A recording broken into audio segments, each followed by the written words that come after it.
Hi, I'm Jill. And I'm Kayla. And we are... I Wanna Wear Your Skin!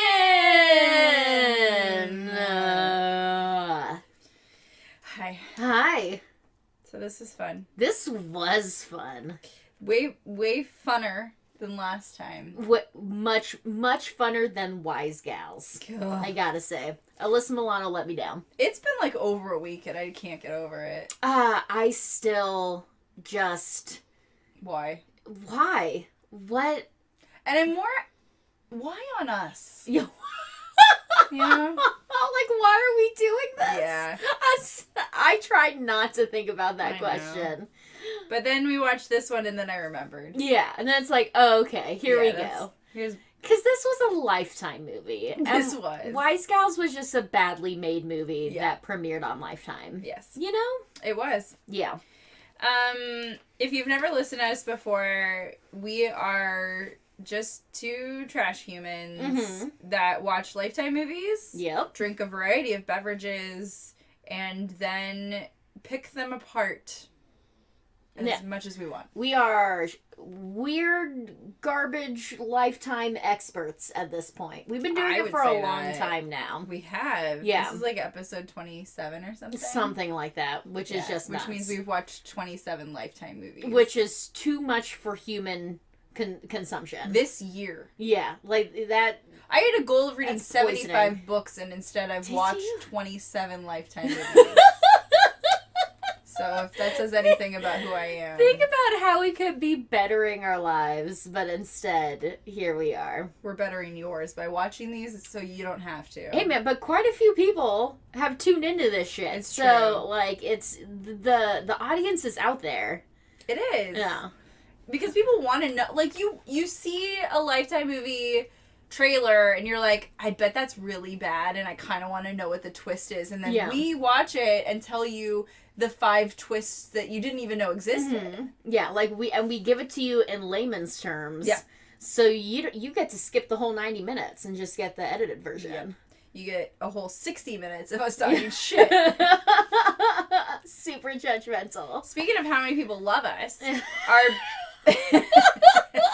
our babe score right now is 2,081. That's fucking crazy. We should say it. Good year, right? It's a good year. It will be a good year. It will be a good year. If humanity makes it. I have a feeling. I don't know that we will. I have a feeling that we're all going to be boiled up by then in a toxic atmosphere. But it's totally fine. I'm also hoping for alien, like, takeover. I'm wearing my alien abduction club shirt. Yes, it's that you got me for my birthday. Not to brag, but brag. It's a good shirt. I picked a good shirt. So if you like what we're talking about and you want more and or other things like Kayla putting her feet in spaghetti, we do have a Patreon. For all of our Patreon subscribers, you get videos of us. We're waving to our Patreon subscribers right now. You get videos of us while we're watching the movie. You get videos of us while we're recording the episodes. You get extra episodes. We just released an extra episode like a week ago, I think. And we're working on... Listen, our schedules are wild, so I really appreciate all the Patreon subscribers that have been waiting for us to watch an extra movie. We've barely been watching the minimum, so we are doing our absolute fucking best, I promise. Yeah, we struggle with that for sure. But we love you, and it's coming, and you're here today to hear us talk about... Is it The Preacher's Mistress? The Preacher's Mistress. The Preacher's Mistress. Also known as A Woman Betrayed. Which... That's really accurate. Honestly, I feel like the Canadian second title is so much of a better fit.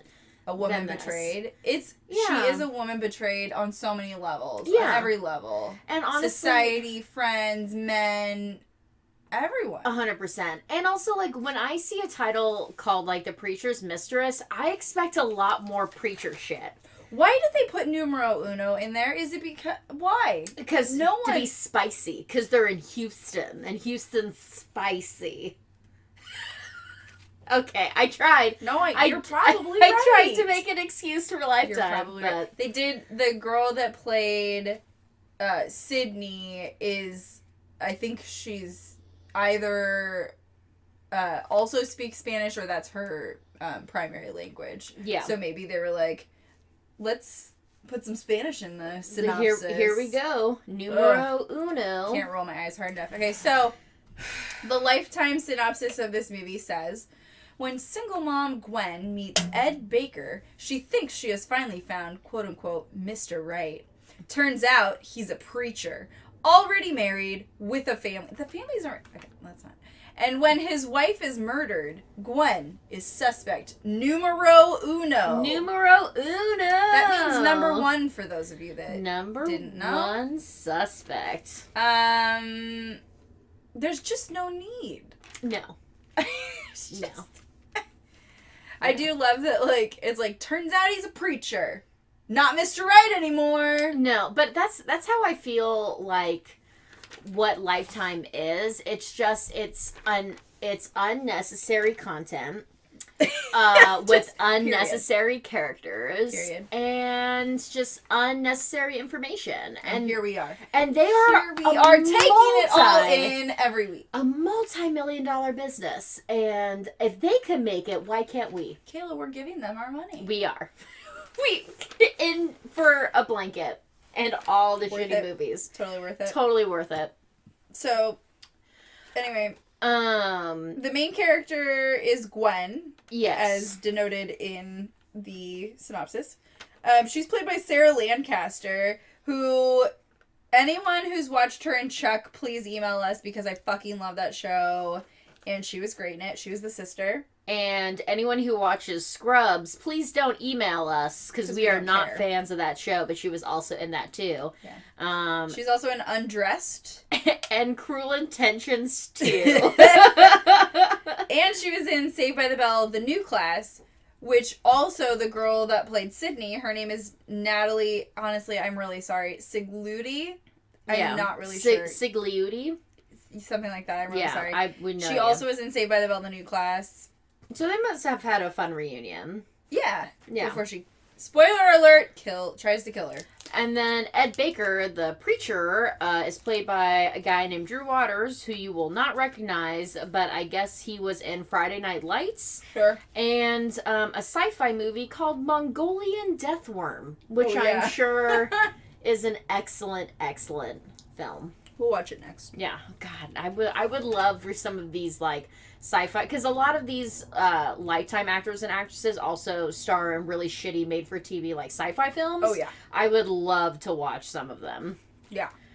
So, okay.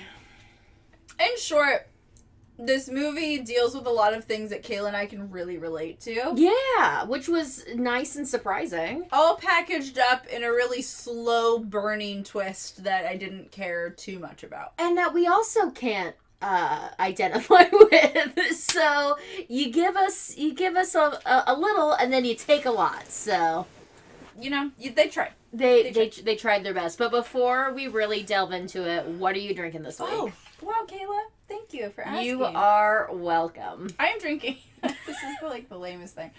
I am drinking. I'm so white. A pumpkin spice coffee blend with a homemade cashew milk that I also put tequila in. That is incredibly fancy. That's a very fancy mixture.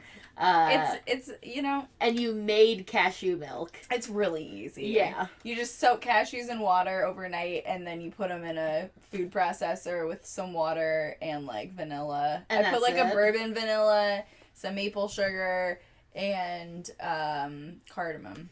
So on the other white spectrum, I'm drinking a Diet Rockstar. Diet Rockstar. Yeah, Jesus you know. Christ. So we have everything from classy white lady drink to trashy white lady drink. So if you're part of our Patreon, you can see my mug. It has a motorcycle on it. Does that make this more classy or less classy? Probably more. Because it's a pretty cool mug. It is a pretty cool mug. It's like, it looks like a camping mug, except it's ceramic and it's huge. I like it. I only buy oversized mugs. It's a rule. So, this movie opens with Gwen in a nightmare sequence, and it's her, like, being attacked by some dude that's like, "You're ruining my marriage and my life." Which, if anything is to sum up the movie, that's it. Yeah, that's the whole movie. But I just wrote, she has a kid, and her kid wants sugar poofs. Yeah. So, I really tend to enjoy the children starring, but being forced to star in these shitty movies. Right. But for some reason, this little boy was really annoying for me the whole fucking movie. He did, like, his character was pretty dissociated from anything that was happening. Well, he was also one long whine. Yeah. You know, like every single scene he was in, he was just whining about something. I want sugar poops. I want video games. I want mom's boyfriend to take me to Disney World. Like, I don't want mom to go to jail. Yeah, God, mom! Like, obviously, I don't have children. I prefer furry animals that can't fucking speak. So maybe I'm just being really, here's my child, really heavily judgmental here. Hello, Domino. Child. Hi. Come with kisses. It also, like, zooms in on a past due bill that's on the table. And then she goes to work. She works in insurance. She gets a call from her lender that's like, you're past due on your mortgage. You owe this month. And the guy calling her is named Mr. Man. Yeah, he is. Hello, it's Mr. Man. And he also sounds like a recording that's just, like, responding to her response. Like, yes. He sounds like, you are due in. It's like, what the fuck? The production value is definitely a step back from Wise Gals, but also that's where our comfort level really is. Totally. We find out that they're in Houston, which I think is our first Texan yes, movie. It is. And then we meet Sydney, her best friend, and they're kind of talking about, like, her mom had suggested her best friend's son to date Gwen, and Gwen was not into it, and so she's talking to Sydney about it, and Sydney's like, don't you want, like, a dad for your kid? And they start joking about, like, picking one up at the store, and Sydney's like, why don't you look online? And Gwen, very rightly, is like, well, how do I know that he's not, like, a rapist or a child molester? Like, I don't know who these people are, which you don't know much more online than you do in person, but still, like, a fair assessment. And her friend's like, whatever. Yeah, it's like, it's fine. And I'm not saying that, like, I mean, plenty of people only date with success, and it's fine, and I don't have anything against it, but yeah, you don't know. Like, you just don't. And her friend is also kind of, like, the one that doesn't get things. Like, she also earlier was just like, how did you fall behind on your mortgage? And she was like, well, the AC went out, and we live in Houston, and it's summer, so we die. And then I had car problems, and then my son was sick, so here I am. Yeah. And it's like, those are all real, like, things that could, like, we all are, like, a couple, like, weird things away from not having a house. Totally. And so they have this conversation, and her friend's, like, not getting any of her problems. She's like, I mean, life's easy. I don't fucking understand. And we don't really know much about Sydney at all. No. So, like, I don't know how she's successful or, like, not having these problems, but that's tight for her. We just know that they work together at the same insurance agency, and they're friends, and that's it. That's it. Yeah. But they're, like, out running, having this conversation, and Sydney drives away, and Gwen also has a flat tire at this point, which, God, how frustrating. Yeah, incredibly annoying. And she's like, fuck, and this dude walks up. I bet they popped her tire. That's probably what happened. 100%. I didn't even think about that. Yeah, totally. And he shows up, and he's like, can I help you? She's like, yes, thanks. So he fixes her tire, and then he asks her on a date, which is whatever. Yeah. But if you're going to help a woman, a stranger, and then ask her on a date, okay, but, like, you also have to very clearly give her an out in that situation. Yeah, absolutely. Because if there's the assumption that she has to do this, that is terrifying. Yeah. Also, the entire time he was changing her tire, he was also grilling her, like, what, your tires look really old. Like, and she's like, yeah, well, I don't really have money for new tires. And he's like, well, you don't really have money to be driving around on bad tires. And she's like, cool. yes, okay, stranger who's doing me a really big favor so I can drive away from you. I'll just keep standing here smiling so it doesn't anger you. And then he's like, yeah, you should really talk to your husband or boyfriend about your tire problem. And she's like, also don't have one of those. Yeah. And then he's like, cool, dinner? Yeah, right? Yeah. Like, I'm glad I have an in here. And it's just like, yo, dude, you're assuming that, one, she doesn't know that her tires are bad and that she needs new ones. Yeah. Like, that's like, I feel like that way about a lot of, like, nutrition advice that comes out that's like, you should eat only organic and, like, blah, blah, blah. And it's like, I know what I should do. Oh, yeah. But here's what I can afford. Like, there are plenty of things that could make my life easier if I had the money for them. Yeah, Like, but here's my reality. it's just ridiculous. Yeah. Here's But how I can function. He does, like, tease his actual identity, and he's like, sorry, I was being preachy. Ooh. He's a preacher! He's the preacher. This is the preacher. Preacher's mistress. So she does decide to go out on a date with him. Very quickly. And Sydney is kind enough to come over to Gwen's house and babysit. Alec is her son's name for him. Because for she's her. like, I'm gonna have to find a sitter. He's like, well, if you can't, I love kids. Yeah, and it's like, what, you mean...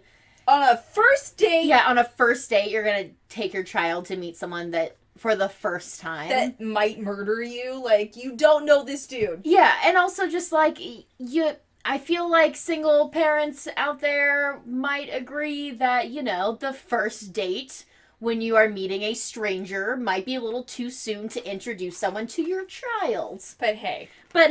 This is Lifetime. You do you, Gwen. So...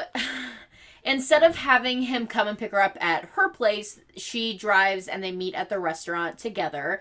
And Sydney's just like, well, I can spend the night if it goes well. And Gwen's like, yeah, this is a first date. Like, right. I'll be home. And while she leaves, Gwen starts snooping around her house. And this is a really weird thing because, like, she takes a picture of a knife in the kitchen. Mm-hmm. She takes a picture of the bottom of her shoes. And, like, it's kind of weird and creepy, but it's really unclear why. Yeah, like, maybe she needs a new knife set and she really likes this knife set. Like, she was just complimenting Gwen and asking her, like, where she got her outfit. Like, maybe she really likes these shoes and needs new shoes. Like, you don't know. It doesn't feel super sinister, but you are confused. Yeah, it's very confusing.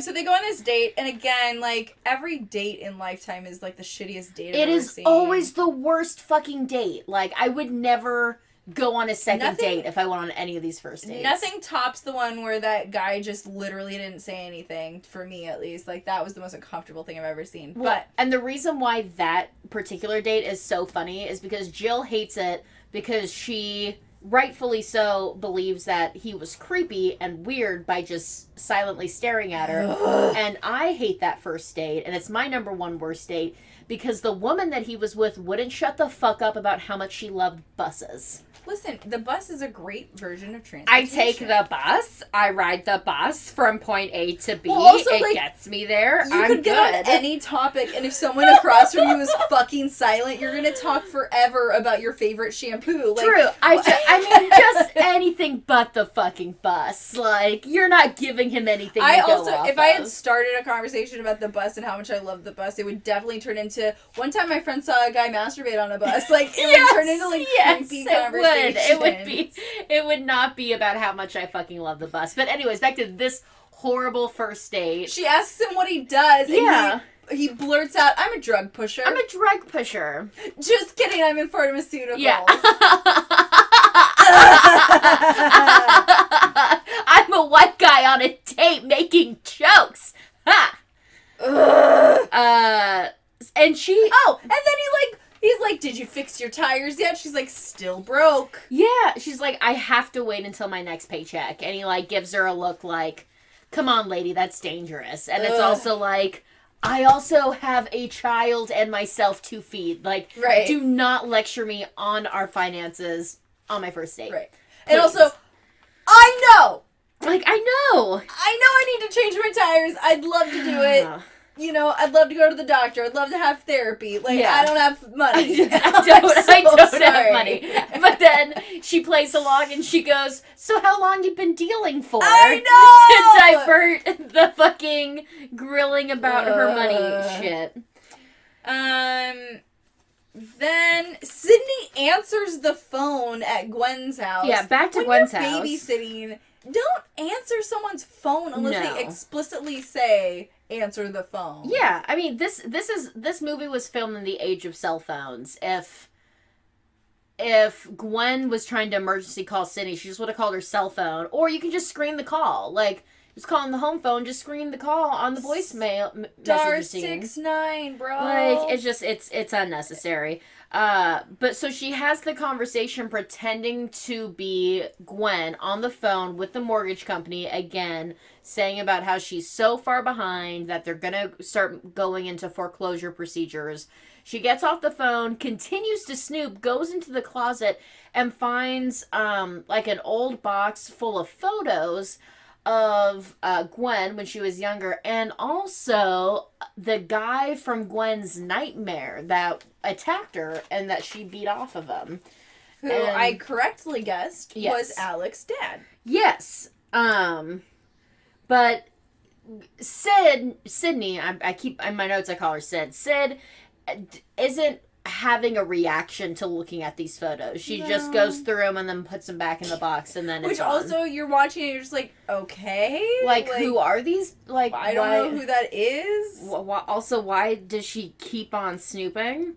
Then I just wrote nothing in anyone's cups because Sydney and Gwen are at work and they both have cups and they're drinking from them. And there's nothing in the fucking cups! I don't know why it's so hard to put shit in cups in, like, movies and TV shows. Like, I can understand when you're filming... There's something in my cup. Right? Like, it wasn't hard. It wasn't hard. Like, I understand in, like, in food scenes when people have to pretend to eat food, because that can be up to, like, 30 takes. Totally. To, like, eat a burger. So you eat, like, 20 burgers, but, like...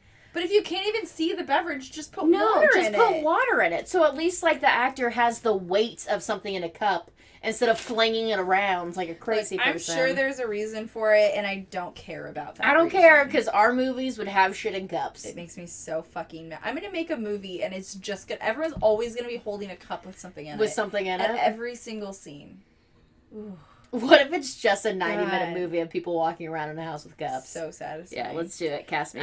So then we go to Ed's home, his real home. Yes. We see his real life, and his wife comes in, and she's talking about her parents, and he's like, yeah, I've been working a lot. I'm going to have to do some late nights counseling. And she's like, well, can you talk to somebody about this? Like, you're working too much. You have a family. He's like, talk to him. And points to God. Points to God. But his wife is a stereotypical, like, trophy wife, like, blonde, really attractive, like, always wearing, like, some kind of power suit dress. She seems really smart. Yeah, like, she's leading a women's Bible study session when he comes in. Yeah, like, and their house is a castle. So it's a literal castle. It's obvious that they're doing very well for themselves at whatever mega church that he's running. Then Gwen is asking her mom for money because she has to pay her mortgage, and her mom is, like, kind of fine with that, but then she's also like, why don't you sell the house and move in with me? And Gwen's like, no, I'm a single mom. I'm going to do this all by myself. Yeah. I have to protect and take care of my son. And, like, throughout the movie, they have conversations where, like, neither of them are really wrong. They just are giving two different points of each story. Like, yeah. She could move in with her. It's totally fair of her to, like, not want to move in with her. Yeah. But they, like, start arguing about it. Because it's definitely one of those situations that, like, her mom lives alone in a huge McMansion. Yeah. Gwen and her son Alec live together in their own equally gigantic McMansion.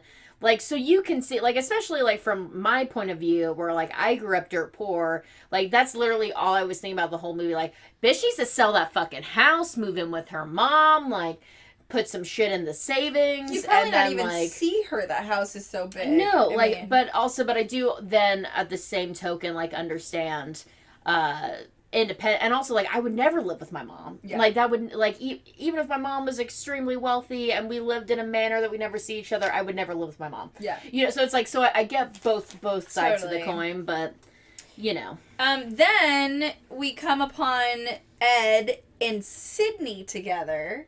And we discover... And we're like, what? That they're fucking... And also have some sort of plan in place. So things start to kind of come together. Mm-hmm. They don't really, like, disclose exactly what's happening, do they? All they say is, because, like, Ed's complaining about how he just wants to be with Sid, and Sydney said, soon, like, we'll be together soon, we just have to get her money first. Right. And we both assume, because Ed was just on the phone with Gwen, having a conversation with her, that we think that Sid and Ed are after Gwen's money, but we know Gwen's fucking broke. Yeah, so we're like, what? Y'all are not gonna get anything there. Yeah, like... y'all are gonna get a car with 1 donut tire and 3 worn tires. Y'all ain't gonna get shit from this situation. It.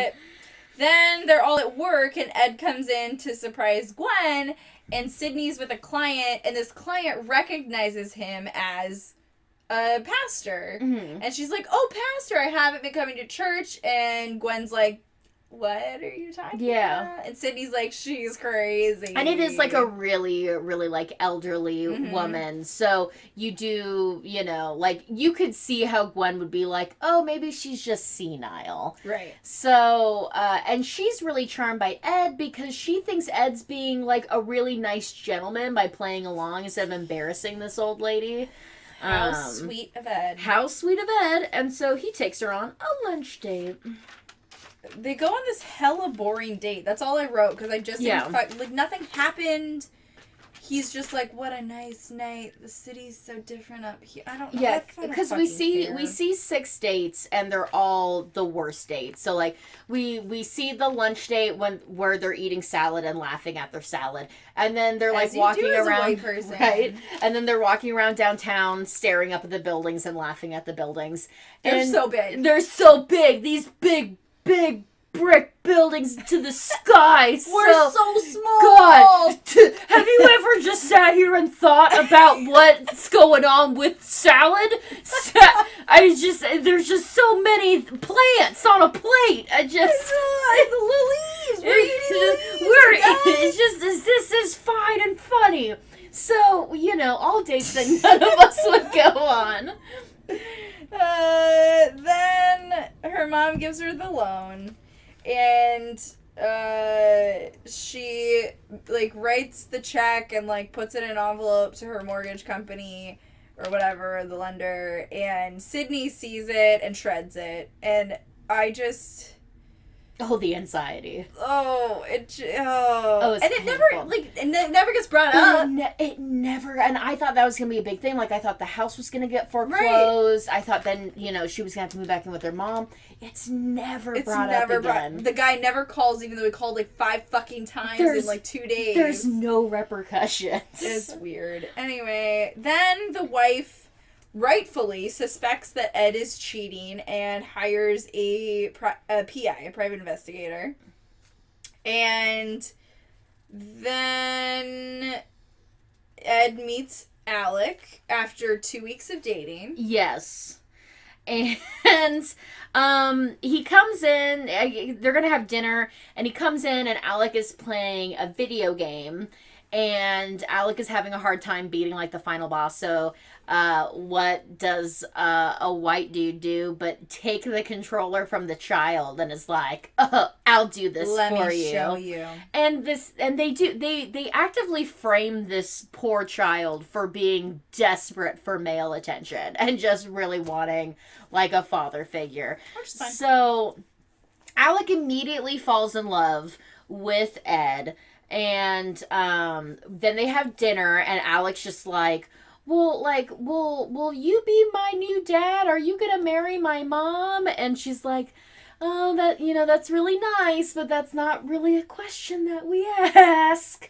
Which it's also like, that's a fair question for Alec to be asking because he should be meeting him like way later in their relationship. Yeah. And also, maybe Gwen should have sat down and had a conversation with Alec about what it meant for this guy to be coming over and having dinner. Like, what did it mean? Yeah, like... I don't fucking know. And she can frame it in any way she likes. She can be like, we're friends, or he's my boyfriend. Right. And, like, do you have any questions about that? Like, is there anything you want to know?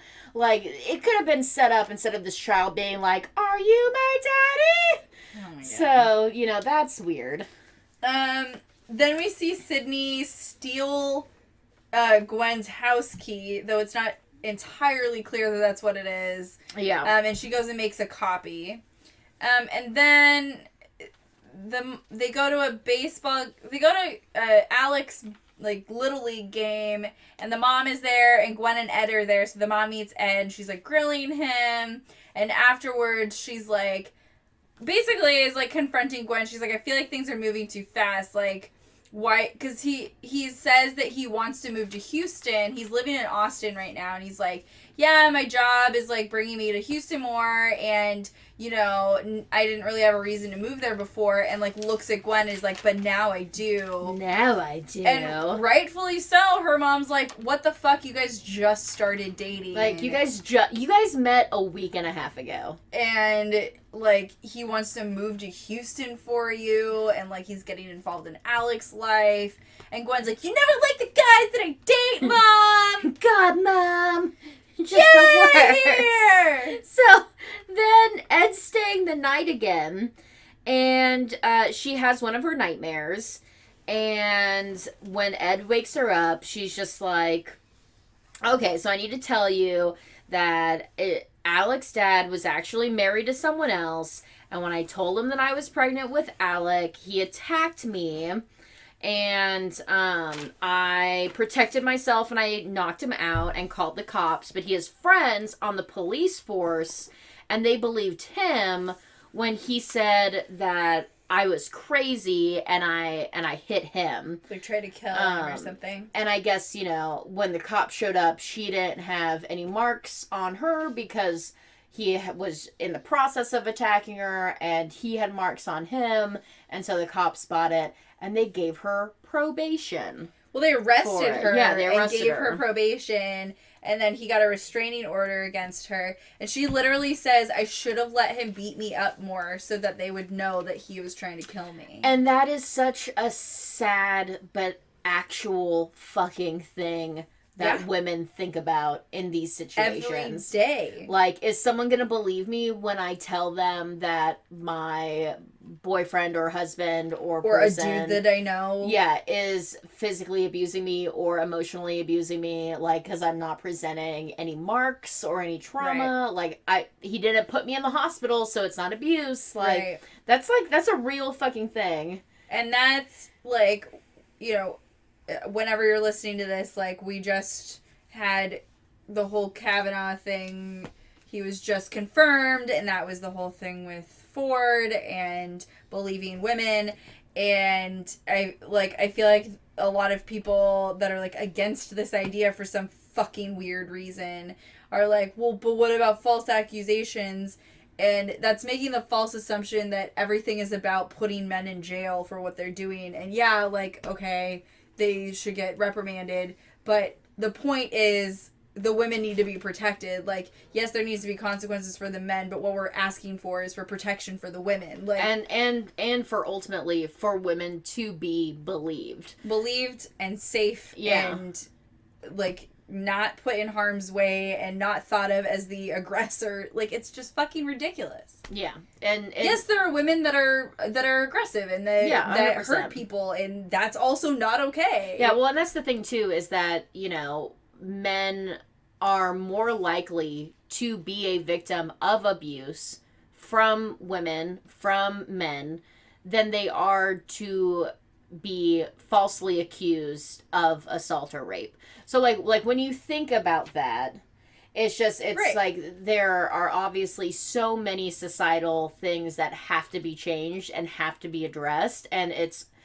only gonna change and be addressed if we decide to change the culture about it. And a large reason why it's believe women and not just believe victims, and it is believe victims. Like, Yeah. yes, you must believe all victims, is partially because, you know, when all this shit came out against was it pastors or Priests. Priests? Yeah. It was men coming forward, and they were just immediately believed, and rightfully so. They should be believed. Yeah. And then when women come forward, we're told, she just wants his money, or like she just wants him to go down for something, or yeah. And the excuse whatever. is that, you know, we as a society were more apt to believe these male victims that came forward after 10, 20, 30 years from their original assault, because men would only be telling the truth if they came forward, because assault and being a victim of sexual assault ruins a man's reputation, because it is damaging to male ego and masculinity to be a victim of sexual assault, which is one, super fucked up way of thinking. Two, unfortunately, how our society treats men who have been victimized. It's not untrue. Yeah, and then three, that's why these men were believed, and I believe them. I think they should believe. I think they should be believed by society. But And I think it's fair to say that that they didn't come forward for those reasons. And yeah, that's 100%. also why women don't come forward. Yeah. Like, it's just no different is the problem. Like, it's just that people's reactions to the two are different. And Absolutely. It's very frustrating. So, like, this whole nightmare sequence was really kind of tough, because it was just like, she was led to believe that she was in love with someone. She was pregnant by him. She didn't. I don't know that she knew that he was married. It was never really clear. It's not clear. Yeah. But you know, she fell in love with a married man, whether she knew that or not.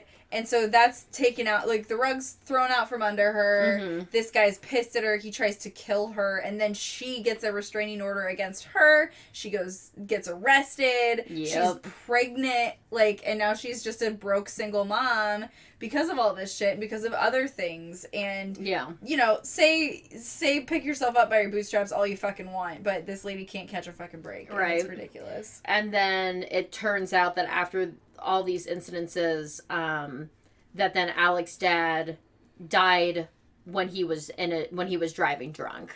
That's how his he wife died. left him. Yeah. And the night that she left him, he got really wasted and drove his car into a pole and died. Yeah.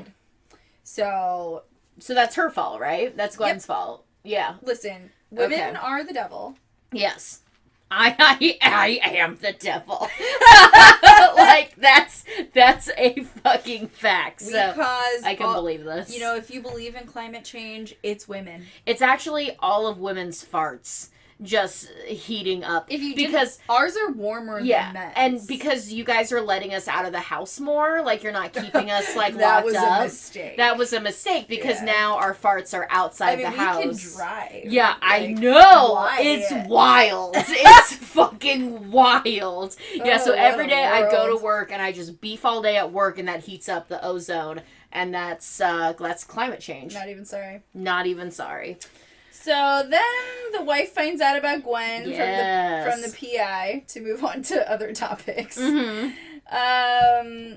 And she blames Gwen because, again, women are the devil. Yeah, and the PI is even like, she didn't know he was married, and Yeah. she's like, well, that whore isn't gonna get my husband. Let me just say this. Lifetime fucking loves to call women whores Yes. when they're just having sex with people. I don't know, Like, that's pretty whorish. Like, you're having sex as a consensual adult. That's you're right. pretty You're right. whorish. You're Yeah. right. She's a whore. And how dare you? Then the mom like gets a fucking thing in the mail, like one of those like postcards in the mail that are ads. Yeah. And it's a fucking picture of Ed, and it's like, come to church, find Jesus, and she's like, oh, Gwen. That But whore of a daughter of mine. She's super smart, and she's like, Gwen, we're going to church. Yeah. And Gwen's like, why? I don't want to go to church. And then they walk into this mega church with like a band, and it looks fun. It does not. And she sees him preaching, and then like cannot get out of the pews. The pew is a mile long. The whole building is apparently a fucking pew. There's no breaks in it. Okay, and then one of the better scenes of the movie, the wife comes to Gwen's work. Yes. And Gwen's boss is the fucking MVP of this movie. Oh, 100%. He comes, like, it just shows up whenever anyone's confronting Gwen. He's like, I'm sorry, what are you doing here? Yeah. And the wife's like, she's fucking my husband. And he's like, I'm gonna need you to leave. Yeah. If you don't have business here, get out. Yeah, because this is a place of business. And then he's not like, he doesn't then turn to Gwen and be like, what the fuck, whore, like everyone else in this movie is. Yeah. He's just like, you okay? Yeah. All right, okay, all right. He's like, do you need anything? Like, Yeah. he's just the best. And you wouldn't expect it because he looks kind of like Dwight Schrute with a mullet. He does. And so when you see the boss come around the corner, you're like, oh, fuck, she's going to get fired. Name is Dwight. It might be. Yeah. And so you think she's going to get fired, but no, he's just chill really as on her fuck. side. And so immediately after that, Gwen goes and confronts Ed because he's been texting her and she's just like, fuck you, dude. But here's the thing. She confronts him, and the first thing he says is, Gwen, I was gonna tell you about your other life. Like, what the fuck are you talking about, Like, dude? I don't even know if your real name is Ed, because nothing you told me is true. And then he's like, just give me some time. Like, this marriage has been over. I'm going to leave her. I'm going to give all of it up for you. And she's like, I don't have forever. She lets it. Like, she's like, okay. Yeah, like, because she hasn't been through this before. She isn't still traumatized from the last time this happened to her. So, like, yeah, I'll give you some time, Ed. I've known you for 11 days, and I feel really good about this. Lied about literally everything. It's fine. It's fine. You take your time. You take it. Just not forever. Then Sydney kills the wife. Yeah. So all of a sudden, obviously fucking Gwen is devastated. Her mom takes Alec for the night, and she goes over to Sydney's house, and Sydney is grinding up pills, being an actual drug pusher, and drugs Gwen. And then she sneaks out. Sydney might come to her house because is that what it was? I thought she was at Sydney's also, but then when the police confront her, she's like, "Yeah, I was alone that night." Oh, I think you're right. So I think she like drugs her and then leaves. But she sees or that's the photo. Another night. Am I confusing the nights? I think maybe. I mean, there's a lot of nights. I wrote I think so she is many by pages. herself because she just like drinks about a glass of wine. She does go to bed early. She takes a Valium. She calls her. I am confused. She takes a Valium and drinks wine. Listen, this movie, you guys, I mean, there's so much. We're figuring it out with you all. Yeah. So Gwen is upset. She takes a Valium. She drinks a huge glass of wine. It is a huge glass of wine. Like this is not. You should not do those two things, by the way. And then she passes out on the couch, and then she was on the phone with Sydney, telling her, like, yeah, it was a bad day. I'm going to pass the fuck out. Sydney gets off the phone.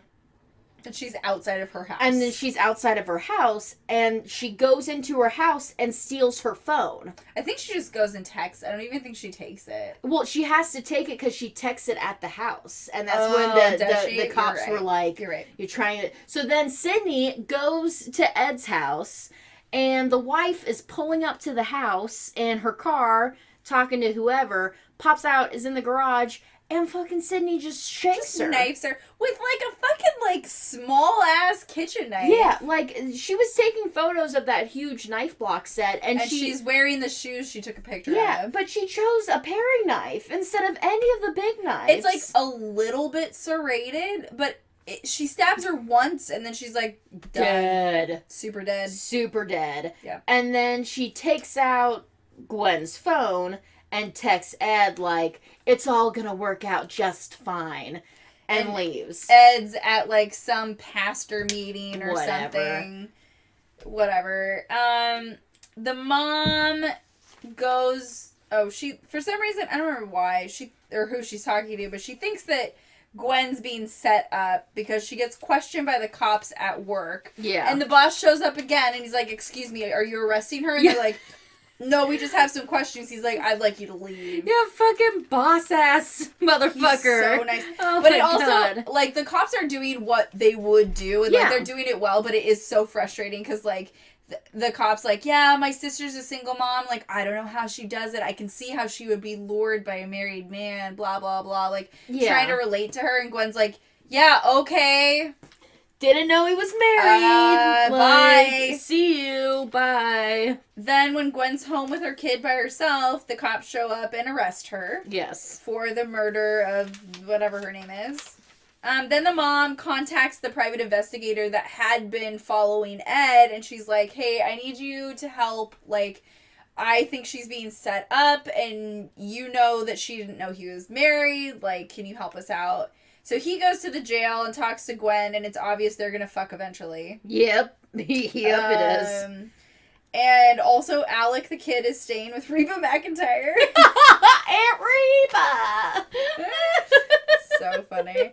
He's staying, like, the grandma's, like, he's staying with Aunt Reba, and there's a picture of, like, a redheaded woman, and both Kayla and I were like, that's Reba McEntire. Yeah, because also Gwen's mom is, like, a bright red-headed lady, Yeah. So, I mean, assumptions, we made them. They make way more than we do. I mean... Then they make sense. They go, they're like just deciding if she's gonna be charged or not, and the judge, who's this old white dude, is like, yeah, definitely she's gonna get charged. And her lawyer is like, we'd like her to be out on bail, like she's not, she's innocent until proven guilty. Yeah. And they do afford her bail, even though the other lawyer, did he fart? Oh, he farted. Yeah. The other lawyer is like, she's a menace to society, she could kill again, and it's like, well, she's still innocent until proven guilty, like... Right. Kayla and I had a conversation, I don't know how, neither of us know how we feel about that situation, like, it's tough. Yeah, well, I mean, like, the justice system in this country general, is really completely fucked, so then it's really hard to have, like, certain opinions about things like bail, like... I don't know, like going to jail before being, proven guilty in a court of law. Like, there's so many things that just, like, our system's fucked, and it's really hard to be, like, the older I get, the less hard stance opinions I have on certain shit like that, because it's like, oh, well, this is a capitalist country that is literally making money off of putting people in jail, in for-profit prisons. Right. Like, so, yeah, and they're still building that new youth jail here. Yep. It's just, anyway, so that's a whole other conversation that's really challenging and frustrating, and, like, she's a white woman, so, in some ways it works for her, in some ways it doesn't, but if she was a black man, it would not work for her in any instance. No, she would not have made bail. That's for sure. So then Sydney comes over. That's when they're drinking wine. This is where I got confused. And Sydney puts a bunch of drugs into Gwen's wine. And they're at Sydney's house. Gwen goes upstairs to grab some sweatpants. And she opens up a drawer. And there's a picture in it of a little girl and a little boy, and she's like, oh, who's this? And Sydney's like, that's my brother. And she's like, oh, I didn't know you had a brother. She's like, yeah, I had one. He was killed in a car accident 7 years ago.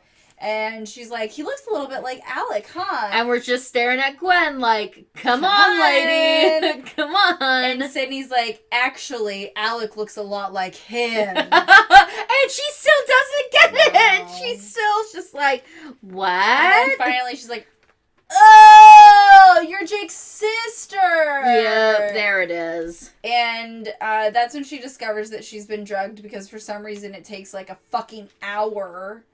And we're just spoiled in all the other movies. It takes less than 30 seconds for a maybe for it's a because it bitch to wasn't get in knocked iced out. tea. That's why. It was in That's red why. wine. Then Sydney puts Gwen into her trunk, and she meets Ed in a parking garage, which the private investigator follows them very conspicuously. Oh my god, he is constantly, like, running in the middle of traffic, like... Just obvious. Holding the camera above his head with the flash on. Like, there's just so many times where it's like, you would not have any clientele. No. Like, you wouldn't. But somehow they don't see him. And Sydney's like, Ed, we have a problem, and opens the trunk, and he's like, oh, fuck. Like, what the fuck? And Sydney's like, she knows who I am now because I told her. Yeah.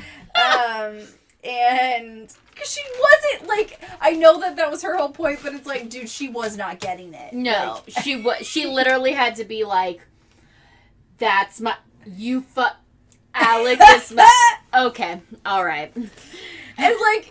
She didn't even need... she just wanted the satisfaction of her figuring it out, right? Yeah, because she could have just killed her. She was the epitome of the evil monologuer. Yeah. Like, she had to give her the full rundown. Talking while others were literally knifing each other. Yeah. Like, she was giving her monologue, like, telling Gwen things, and Gwen's, like, in a knife fight with Ed, right? not listening It took me at years all. to find you, and then I had to get a job with your company, and then I had to make nice with you and listen to you talk. Like, it's things that, like, she wants sympathy, and it's like, you're literally trying to kill her right now. Yeah. She gives no fucks about your job. Like, what do you... And you are telling a tale as long as this movie. Like, you need to shut the fuck up and stab someone.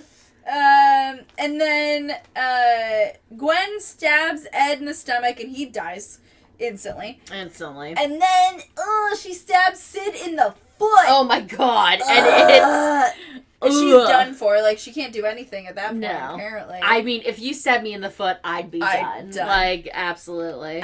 Sydney had already shot the private investigator in the shoulder. Private investigator goes to the hospital. Sydney and Alec and her mom all show up. And, you know, they're going to all go to Disney World together and live happily ever after. Oh, yeah, because, you know, fucking Gwen and the PI are vibing in the hospital. And the cop that had interrogated her before was like, sorry? Yeah. Sorry about that. Yeah, I'm gonna call the office tomorrow and tell them to drop those charges. Thanks so much. Like, thanks, appreciate it. Thanks. Awesome, cool, rad. It was fun. Yeah. I mean, there were some parts that were really a slow burn. Oh, that, for real. That dude talked so slow. Ed. Oh, yes. Oh, my God. I was yeah. like, get to the fucking point, I think he was just really Jesus. trying to force, like, a southern drawl, and so he just talked like this. You and me. No! Above the city. Oh, God, gross! It's so different up Oh, no! But yeah, I mean, like, there are so many Lifetime movies that have like a bajillion twists and turns, and I literally I don't know what's going on. And these all came together. These like came together, and then I didn't know what was going on when they were doing some of the twists and turns, because they were actually surprising and revealing something. Yeah. Not because they fucking lost me. Yeah. So that was super refreshing. I actually liked the fact that I didn't know that it was a plot to get Gwen until halfway through the movie. Yeah. Like, I was really blindsided. And then when we find out that him and Sydney were fucking, when they revealed that, I was like, oh my God, what? Yeah. Okay, so how many fleece blankets would you give it, though? I'd give it 4. I had a fun time. I'm also giving it 4. Yeah, I think it was just a good ride. If the production value was better, I could give it a 5. Yeah. But the production value, it was obviously made on the cheap, which is fine, but like its zipper was definitely showing a few times. Just put something in that cup. Right? And Ed's wife, man, was a shitty actress. They did, on those mile-long pews. That was it. So yeah, I had a good time. It dealt with shit, like we said, like it dealt with shit that we can relate to. And not that like we need to relate to everything that a Lifetime movie does. No. But it was just, even though they were living in these really, like, large houses, it was obvious that, like, they had other shit going on, and they were really transparent about that, and I appreciated that it was like, yeah, man, I can, like, this is something that sucks, and, Right. like, it's not just, oh, my life is so tough because, you know, the PTA doesn't like me. Yeah. The 2018 luxury SUV is only available in a taupe and not a beige. I want beige! No, I want beige. So, yeah. Look, it's fine to have opinions, but let's just put things in perspective. Right? You know? For real. Yeah. For real. So that was this movie. You should maybe watch it. You might have fun with this. Honestly, I mean, now you know all the spoilers, so sorry, but whatever. Yeah. Still fun. And next, we're gonna watch a spooky movie. We're gonna watch a spooky movie. Yes, from Lifetime. Yes, a Lifetime spooky movie. So that's coming out next week, so be excited about that because it is Halloween season. Woo! I'm wearing my spooky socks. Yeah. And They've I got ghosts on and them. I just brought my spooky vibe today. That's Yeah, all. always. Yeah, always.